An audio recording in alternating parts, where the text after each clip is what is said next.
ज्ञान यज्ञ की इस अनोखी कक्षा में आपका स्वागत है। मैं हूं आरती।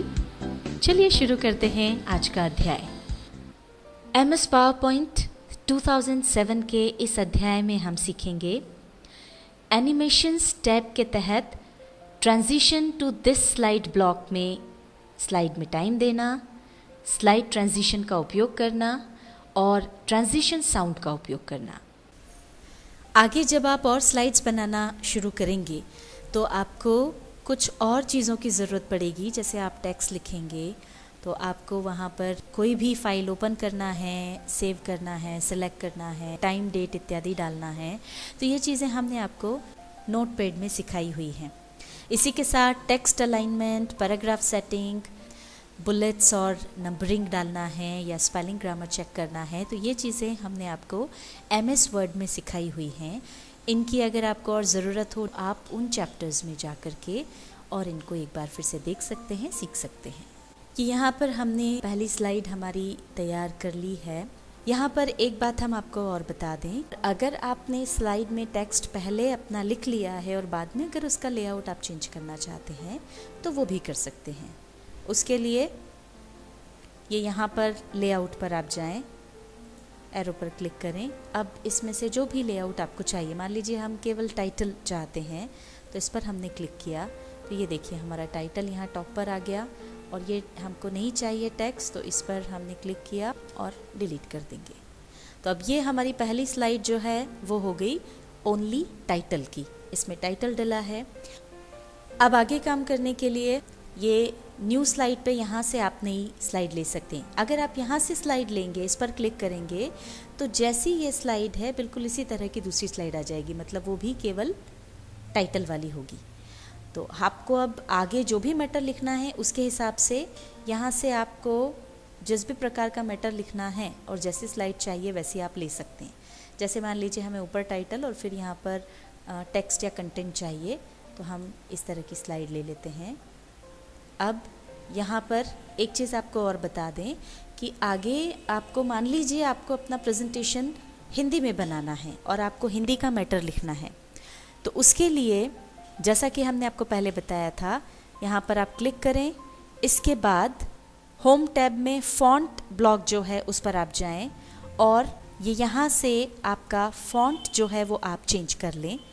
यहाँ पर क्लिक करने के बाद हमको जो भी हिंदी के फ़ॉन्ट हमारे सिस्टम में अवेलेबल हों उसमें से हम वो चुन सकते हैं। हमने ये जो फ़ॉन्ट है वो चुना और अब यहाँ पर हम लिखना शुरू कर देंगे।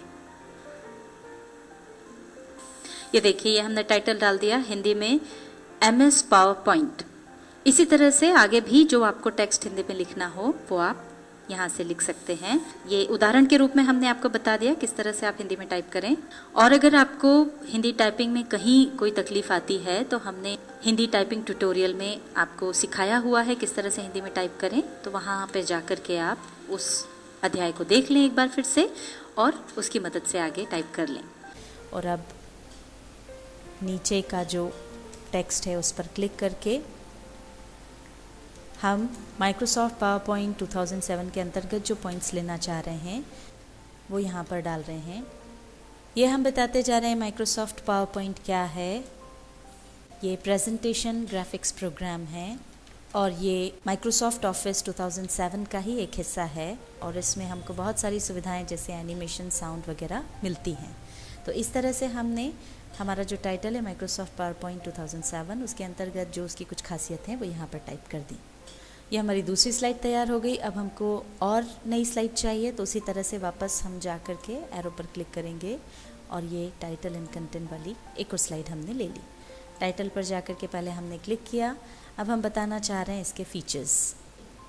टेक्स्ट के लिए हमने क्लिक किया और ये हम अपने पॉइंट्स यहाँ पर डालते जाते हैं। ये इसके कुछ फीचर्स जो हैं वो हमने यहाँ पर डाले। इसके साथ ही हमारी तीसरी स्लाइड तैयार हो गई। इस तरह से आपका जो भी टॉपिक है जिसका प्रेजेंटेशन आपको तैयार करना है उसके लिए जितनी भी स्लाइड्स आपको चाहिए उतनी स्लाइड्स आप इसी तरह से जो हमने उदाहरण दिया है उसी प्रकार से बनाते जाइए। अब ये हमने सारी जो स्लाइड्स हैं वो यहाँ पर उदाहरण के लिए बना करके रख ली हैं और अब हम इस पर आगे काम करते हैं। अब हम आपको सिखाते हैं कि किस तरह से आप इन्हें प्रेजेंट करें। इनको प्रेजेंट करने के लिए या स्लाइड शो के लिए या तो आप अपने कीबोर्ड पर F5 की प्रेस कर दें। जैसे ही आप वो प्रेस करेंगे, ये देखिए ये स्लाइड शो शुरू हो जाएगा। पर यहाँ पर चूँकि हमने कोई भी इसमें टाइम नहीं दिया है, इसलिए अब अगर आपको अगली स्लाइड चाहिए तो आपको या तो माउस से इस पर क्लिक करना होगा और या फिर कीबोर्ड से आगे बढ़ाने के लिए डाउन की या फिर राइट की का उपयोग करना होगा, इस तरह से। और अगर आपको पीछे जाना है, प्रीवियस स्लाइड देखना है, तो अप वाली जो की है वो या फिर लेफ़्ट वाली जो की है वो आपको प्रेस करना होगी।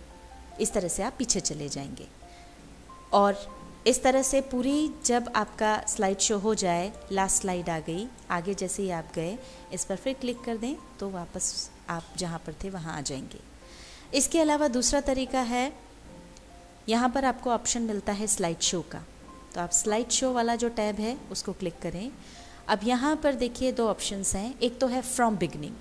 फ्रॉम बिगनिंग अगर आप चुनते हैं तो पहली स्लाइड से आपका स्लाइड शो शुरू होगा, और अगर आप फ्रॉम करंट स्लाइड चुनते हैं तो जो स्लाइड अभी यहाँ पर सिलेक्टेड है वहाँ से स्लाइड शो शुरू हो जाएगा। जैसे अभी हमारी थर्ड स्लाइड सिलेक्टेड है और अगर हमने इसको चुना तो ये देखिए थर्ड स्लाइड यहाँ पर आ गई।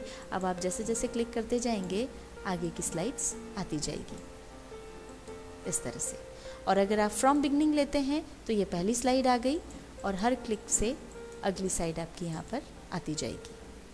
अब अगर आप चाहते हैं कि ये स्लाइड्स किसी निश्चित समय के बाद ऑटोमेटिकली प्रेजेंट होती जाएं, आपको क्लिक नहीं करना पड़े, एक के बाद एक वो अपने आप आती जाएं, तो उसके लिए हम यहाँ पर एनिमेशन टैब चूज़ करेंगे। इस पर हमने क्लिक कर दिया।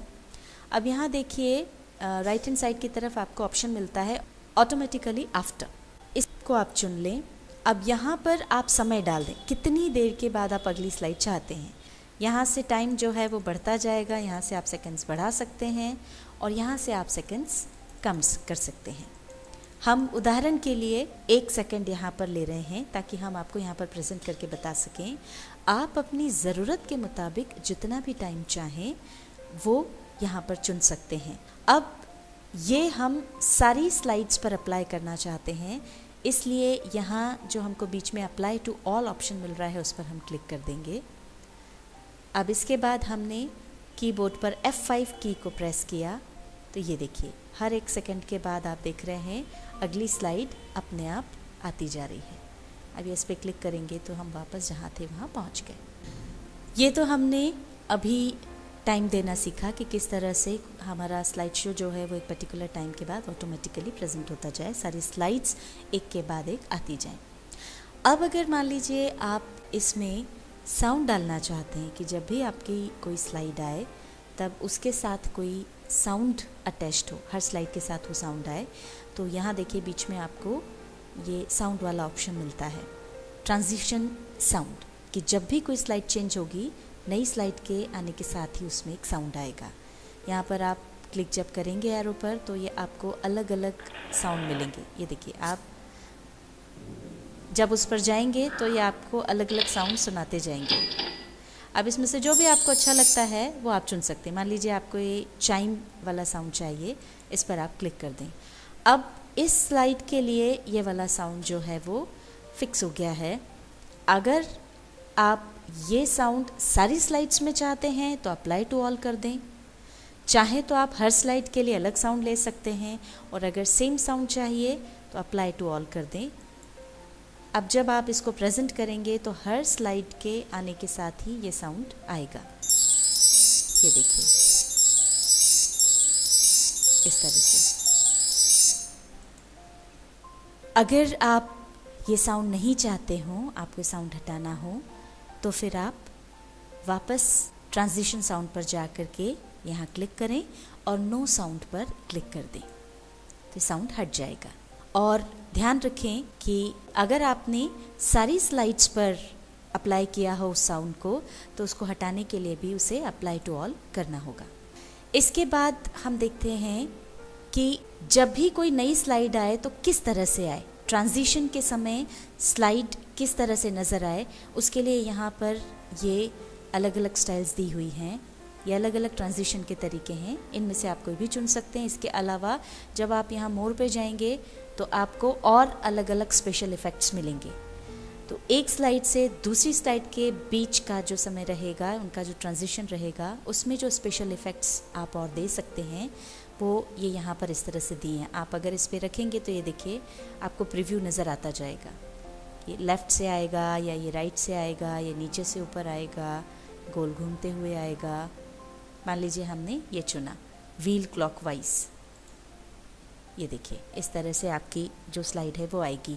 अगर आपको इसे सारी स्लाइड्स पर अप्लाई करना हो तो फिर आप इसे अप्लाई टू ऑल कर दीजिए। अब अगर आप देखना चाहते हैं तो F5 आप की प्रेस कीजिए। ये देखिए अब आपकी हर स्लाइड इस तरह से क्लॉकवाइज व्हील में घूमते हुए आएगी। और इससे बाहर आना है तो एस्केप की दबा दीजिए, आप वापस जहाँ हैं वहाँ पर आ जाएंगे। अभी स्लाइड शो के दौरान हमने देखा कि ये स्पेशल इफ़ेक्ट ट्रांजिशन, स्लाइड्स के ट्रांजिशन के दौरान किस तरह से दिखेगा। अब अगर आप इसकी गति तेज या कम करना चाहते हैं तो यहाँ पर ये ट्रांजिशन स्पीड को नियंत्रित करने के लिए होता है। अब इसमें स्लो, मीडियम, फास्ट ये 3 ऑप्शन हैं। अगर आप इसे फास्ट करना चाहते हैं तो फास्ट चुन लें, मीडियम चाहते हैं मीडियम रखें, स्लो चाहते हैं स्लो कर लें। मान लीजिए हमने स्लो किया तो अभी प्रीव्यू में आपने देखा किस तरह का दिखेगा। अब अगर आप इसे मीडियम चुनते हैं तो ये देखिए थोड़ा तेज हुआ। अगर आप फास्ट लेते हैं तो और तेज हो जाएगा इस तरह से। MS PowerPoint 2007 के इस अध्याय में एनिमेशन स्टेप के तहत transition to this slide block में हमने सीखा स्लाइड में टाइम देना, स्लाइड ट्रांजिशन का उपयोग करना और ट्रांजिशन साउंड का उपयोग करना।